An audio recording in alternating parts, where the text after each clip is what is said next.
بیشتر مردم معتقدند که احترام چیزی است که با مهربانی به دست می آید. آنها باور دارند که اگر به اندازه کافی سخاوتمند، کمک کننده و صبور باشند، مردم به طور طبیعی آنها را تحسین خواهند کرد. اما اگر این درست بود، مهربانترین مردم جهان باید بیشترین احترام را داشته باشند و با این حال بسیاری از مردم تجربه‌ای مخالف داشتند. شاید شما هم خودتان این را دیده اید. کسی که برای کمک به همه اطرافیانش تلاش می کند. وقتی می خواهد نه بگوید، بله می گوید.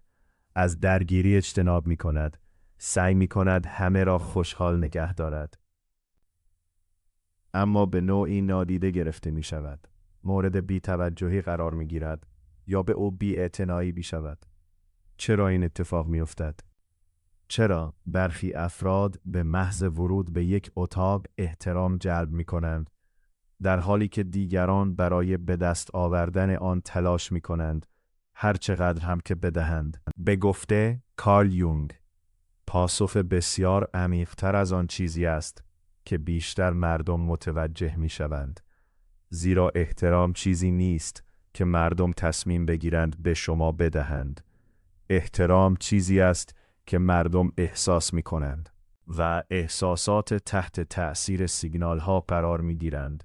هر روز چه متوجه شوید یا نه، به مردم یاد می دهید چگونه با شما رفتار کنند، نه با کلماتتان، با رفتارتان. تصور کنید مردی که به هر درخواست بلافاصله پاسخ می دهد. هر لطف، هر تقاضا، هر ناراحتی، بدون توجه به اینکه چقدر غیر منطقی است. در ابتدا مردم ممکن است از تمایل او برای کمک قدردانی کنند. اما با گذشت زمان چیزی عجیب شروع به رخ دادن می کند. چیزی که زمانی قدردانی می شد به چیزی که انتظار می رود تبدیل می شود. چیزی که زمانی لطف بود به یک وظیفه تبدیل می شود. مردم دیگر سخاوت او را به عنوان یک هدیه نمی بینند. آنها شروع به دیدن آن به عنوان یک امر عادی می کنند.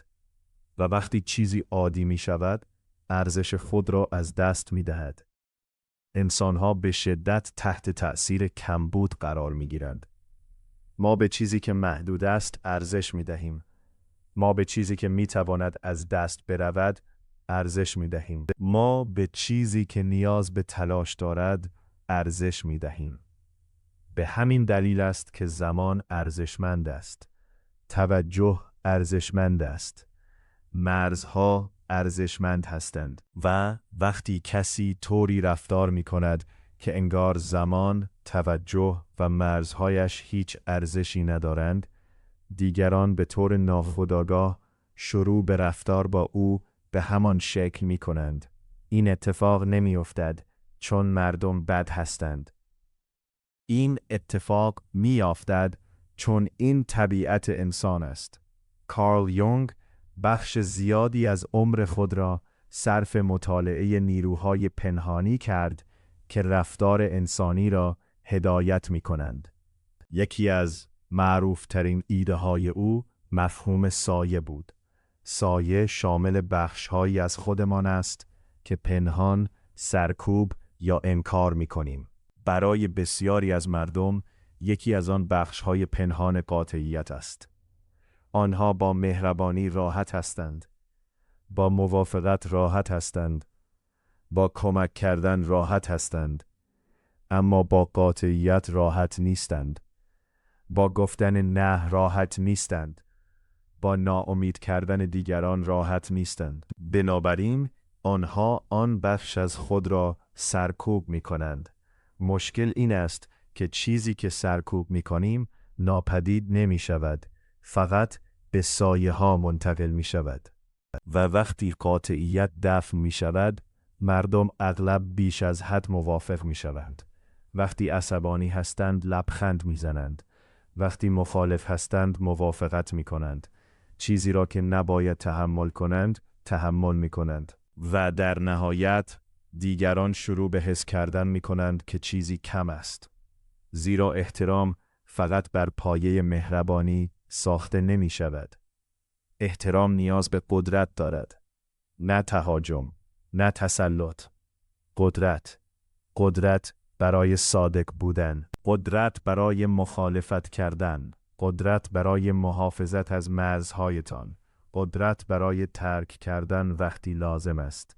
بسیاری از مردم مهربانی را با خوبی اشتباه می‌گیرند، اما این دو چیز یکسان نیستند. یک فرد واقعاً خود می‌تواند مهربان باشد، اما او می‌تواند قاطع هم باشد. می‌تواند نه بگوید. می‌تواند از خود دفاع کند. می‌تواند با حقایق ناخوشایند روبرو شود. در مقابل، فردی که فقط مهربان است، اغلب از ترس عمل می‌کند. ترس از طرد شدن، ترس از درگیری، ترس از ناپسندیده شدن. و مردم می‌توانند ترس را بسیار راحت‌تر از آنچه بیشتر مردم متوجه می‌شوند حس کنند. دو کارمند را در نظر بگیرید. اولی با هر چیزی که رئیسش میگوید موافقت میکند. هرگز چیزی را زیر سوال نمیبرد. هرگز نظر ناخوشایندی را به اشتراک نمیگذارد. دومی محترمانه اما صادق است. وقتی مشکلی میبیند صحبت میکند. وقتی مخالف است توضیح میدهد چرا. وقتی چیزی غیر منطقی است آن را به صورت حرفه‌ای مطرح می کند. کدام کارمند احتمال بیشتری دارد که احترام بلند مدت کسب کند؟ بیشتر مردم قبلاً جواب را می دانند. زیرا احترام در جایی رشد می کند که اصالت وجود دارد، نه جایی که تبعیت وجود دارد. یونگ معتقد بود که تبدیل شدن به یک انسان بالغ نیازمند ادغام هم نور و هم تاریکی است. مهربانی و قدرت، شفقت و شجاعت، گرما و مرزها. بدون تعادل ما ناقص می شویم و افراد ناقص اغلب در جلب احترام مشکل دارند. دلیل دیگری که مردم احترام خود را از دست می دهند ناسازگاری است. مردم به چیزی که می توانند پیش بینی کنند اعتماد می کنند. وقتی کسی دائما ارزش‌های خود را بسته به اینکه با چه کسی است تغییر می دهد، دیگران درباره اینکه واقعاً آن شخص کیست نامطمئن می شوند. یک روز برای چیزی ایستادگی می کنند، روز بعد آن را رها می کنند. یک روز مرزی را تعیین می کنند، روز بعد آن را بر می دارند.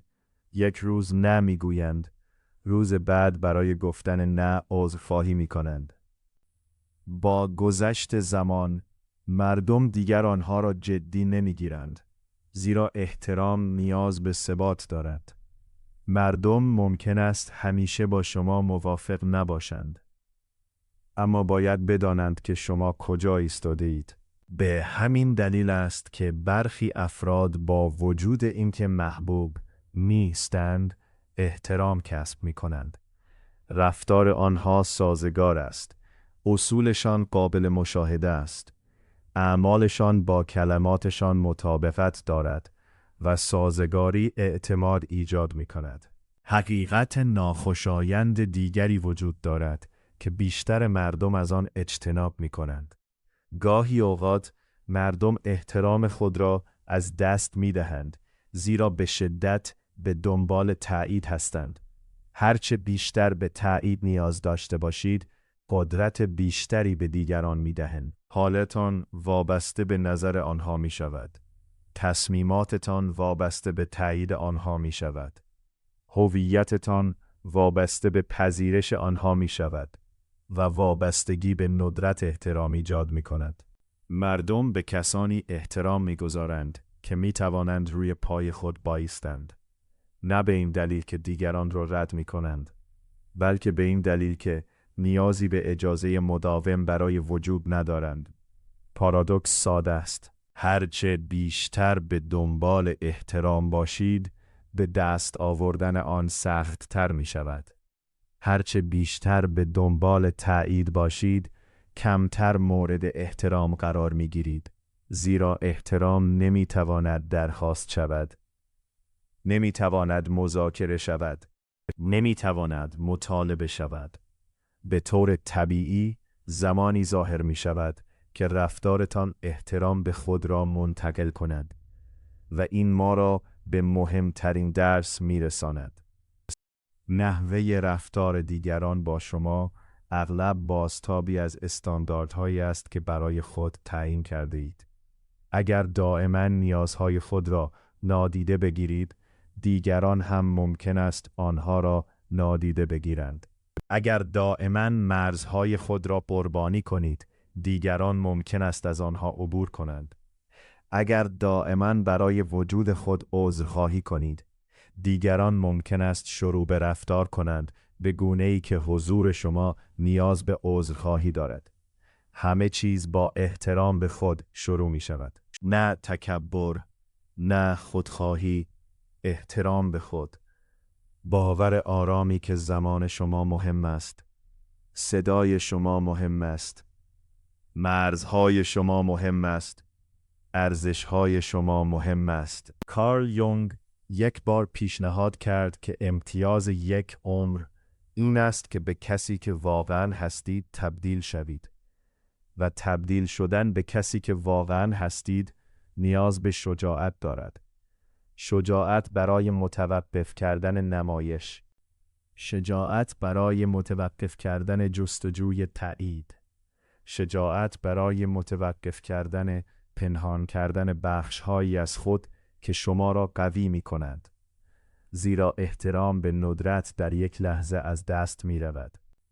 معمولاً از طریق صدها سازش کوچک از دست می رود. لحظات کوچکی که خودتان را رها می کنید. لحظات کوچکی که ترس جایگزین صداقت می شود. لحظات کوچکی که راحتی جایگزین شجاعت می شود. اما عکس آن نیز صادق است. احترام از طریق اقدامات کوچک بازسازی می شود. یک مرز، یک گفتگوی صادقانه، یک تصمیم برای متوقف کردن تظاهر، یک لحظه شجاعت در هر زمان. و روزی که شروع به احترام گذاشتن به خود کنید، ممکن است متوجه شوید که دیگران هم شروع به انجام همین کار می کنند.